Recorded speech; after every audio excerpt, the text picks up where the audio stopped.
अंधेरी रातें YouTube channel पे आपका स्वागत है। इस चैनल पे आपको सुनने के लिए मिलेंगी कुछ डरावनी और खौफनाक कहानियाँ। कहानी का शीर्षक द ब्लड मैन। आज सुबह से ही मेरे सर में दर्द था, पता नहीं क्यों, पर वो सपना आजकल मुझे रोज दिखने लगा है। लगता है जैसे वो सपना नहीं, हकीकत है, और वहाँ जो कुछ भी होता है मैं उसे महसूस कर सकता हूँ, जैसे सब कुछ सच हो। समीर, तुम्हें सपने में और क्या दिखता है?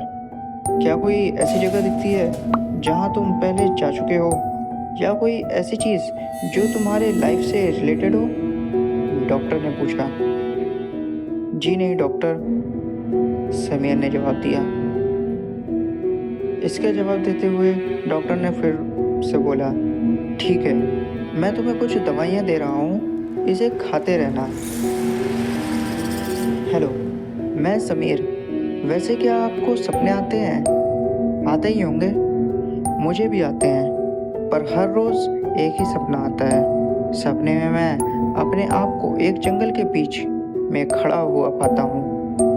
मेरे सामने ही थोड़ी दूर पर एक पेड़ है, और उस पेड़ के नीचे एक आदमी जो परछाई जैसा काला दिखता है। मैंने बहुत बार कोशिश की है कि मैं उस आदमी का चेहरा देख पाऊँ, पर नहीं, पता नहीं कैसे, पर मैं एक ही जगह पर जम जाता हूँ, जैसे मुझे किसी अदृश्य शक्ति ने पकड़ लिया हो है। आज मंगल है और मेरे घर पर कोई नहीं है। मेरे मम्मी डैडी और मेरी छोटी बहन शादी में गई हैं, पर मैं नहीं गया। मैंने मम्मी से बोला है कि मुझे कुछ काम है, तो आप लोग जाइए, मैं कल तक आ जाऊंगा। दरअसल मेरे दोस्तों ने आज रात को पार्टी रखा था, पर मुझे सुबह तक शादी में भी पहुंचना था।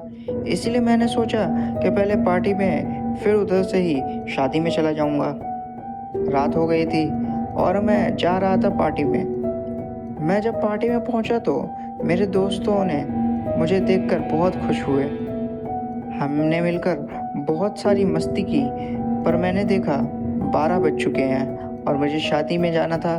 शादी एक गांव में थी और वहां जाने के लिए 4 घंटे लगते थे। इसलिए मैंने अपने दोस्तों से विदा लिया और अपनी कार से में जाकर बैठ गया और उसे स्टार्ट करके चलाने लगा।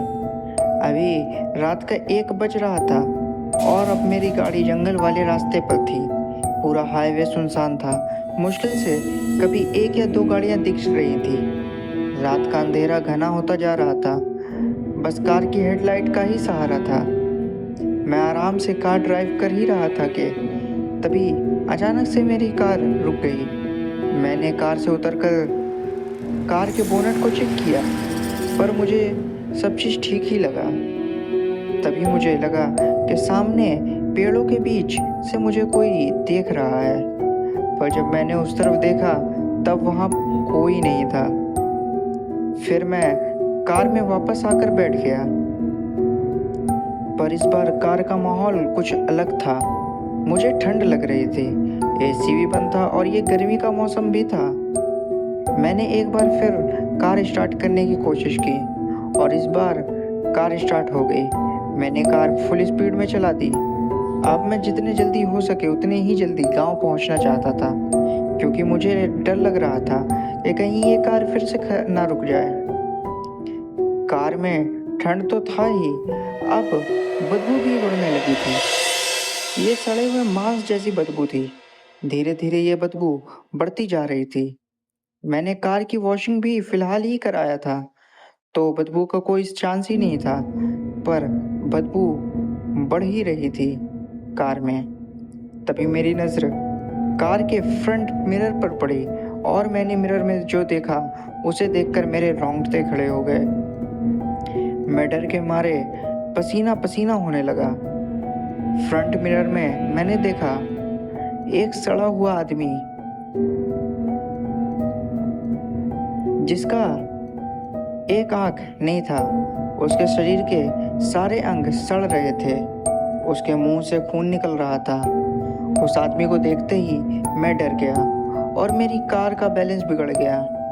और इतना कम नहीं था कि तभी रोड के बीचों बीच एक लड़की खड़ी दिखी मुझे। मैंने उस लड़की को बचाने के चक्कर में कार को दाईं ओर मोड़ दिया और मेरी कार एक पेड़ से टकरा गई। मेरे आंखों के सामने अंधेरा छाने लगा। तकरीबन 2 घंटे बाद मेरी आंखें 2 घंटे बाद खुली और मैंने उठने के साथ ही आसपास देखा कि वो लड़की कहाँ है। पर मैंने उस वक्त ये भी नहीं सोचा था कि ऐसे सुनसान हाईवे पर एक अकेली लड़की क्या कर रही थी। लड़की के बारे में मैं सोच ही रहा था कि तभी मेरे रोंगटे खड़े हो गए। मुझे उस भूत का ख्याल आया। मैं इधर उधर देखने लगा पर वहाँ कोई नहीं था। मुझे बहुत चोट लगी थी। मेरे सर से खून निकल रहा था और मेरे पैर में भी क्रैक आ गया था। अब मेरे पास 2 ही चॉइस थी। पहला कि मैं सुबह होने का वेट करूं या फिर मैं किसी से लिफ्ट ले लूं। मैं अपनी कार से बाहर निकला। मुझे चलने में मुश्किल हो रही थी पर मैं कार का सहारा लेकर खड़ा हो गया। तभी मुझे दूर से कार आती दिखाई दी। धीरे धीरे वो कार पास आती दिख रही थी और अब वो कार मेरे सामने खड़ी थी। उस कार वाले ने मेरे इशारा देख लिया था। मैं उस कार के पास गया और फिर उस कार वाले ने अपनी कार का शीशा नीचे किया और मेरी तरफ देखते हुए बोला, ये सब कैसे हो गया? क्या हुआ था तुम्हारे साथ? चलो जल्दी आओ, बैठो मेरे कार में। मैंने उस कार का गेट खोला और कार में जाकर बैठ गया। फिर मेरी उस कार वाले से बात होने शुरू हो गई। उसने अपना नाम रमेश बताया। फिर उसने पूछा, आप कहाँ जा रहे थे और ये सब कैसे हो गया? मैंने अपने साथ बीती हर घटना उसे बताई, कैसे मुझे वो भूत दिखा था और वो लड़की दिखी थी। तभी रमेश बोल पड़ा, भाई समीर देखो, ये जंगल और ये हाईवे भूतिया है। यहाँ हर बार किसी न किसी को वो भूत दिख ही जाता है। और जहाँ तक रही उस लड़की की बात, तो उस लड़की का एक्सीडेंट उसी जगह पर हुआ था। इसलिए उस लड़की की आत्मा हर उस इंसान के सामने आती है जिसकी गाड़ी बहुत तेज चल रही हो। पर आपको कैसे पता इतना सब बात? तब रमेश ने बोला। लेकिन इस बार रमेश की आवाज़ बहुत भारी थी। उसने बोलते हुए अपने सर को पूरा घुमा दिया। क्या वो भूत ऐसा दिखता था? समीर ने देखा, बगल में वही लड़की बैठी हुई थी और उसने अपने मुंह खोला और एक जोर की चीख मार कर गायब हो गई।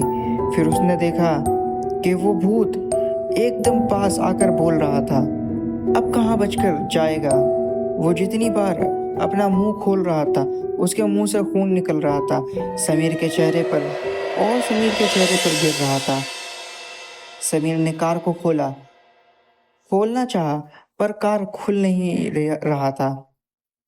तभी वो सड़ा हुआ भूत समीर को हाथ लगाने के लिए जैसे ही अपने हाथों से समीर को छुआ कि तभी उसकी चीख निकल गई, क्योंकि समीर ने एक तावीज़ पहन रखा था। एंड आगे की स्टोरी हम जानेंगे सेकंड एपिसोड में।